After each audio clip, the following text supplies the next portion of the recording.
عقلی باتیں، کسی فرقے میں رہ کے بات نہیں کر رہا. ہم میں سے ہر ایک بھی جب سفر پہ جاتا ہے، مولا آپ سب کو اربعین کی زیارت نصیب فرمائے، حج بیت اللہ نصیب فرمائے، مدینے کی زیارت نصیب فرمائے، شام کی مقدس مقامات کی زیارت نصیب فرمائے.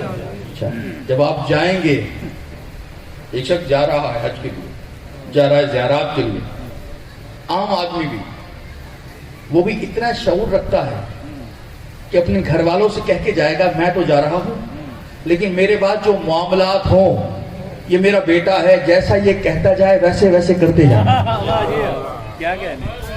اگلی بات کر رہا ہوں ایک سامنے.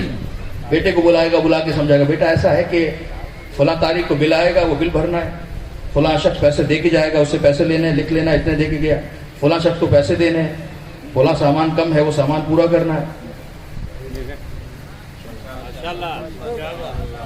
کسی بھی فرقے کا ہو، اسلام کا ہو یا نہ ہو، عقلی دلیل ہے جب جاتا ہے تو کسی کو ایسا بنا کے جاتا ہے، غریب سے غریب، امیر سے امیر.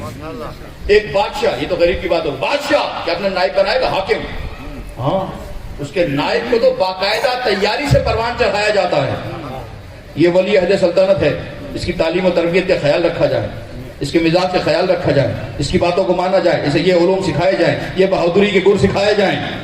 کیوں؟ اس میں خاص بات کیا ہے؟ کیسے میرا جانشین بننا ہے.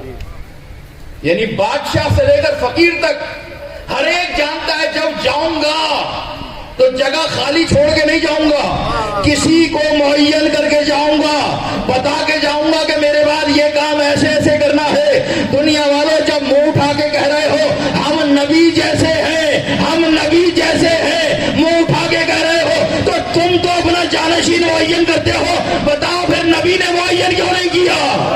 یا تو کہو تم نبی جیسے نہیں ہو، ورنہ ماننا پڑے گا نبی نے غدیر میں جانشین دکھایا بھی تھا، من کنتو کا اعلان سنایا بھی تھا، اور علی کے منکر پہ عذاب آیا بھی تھا.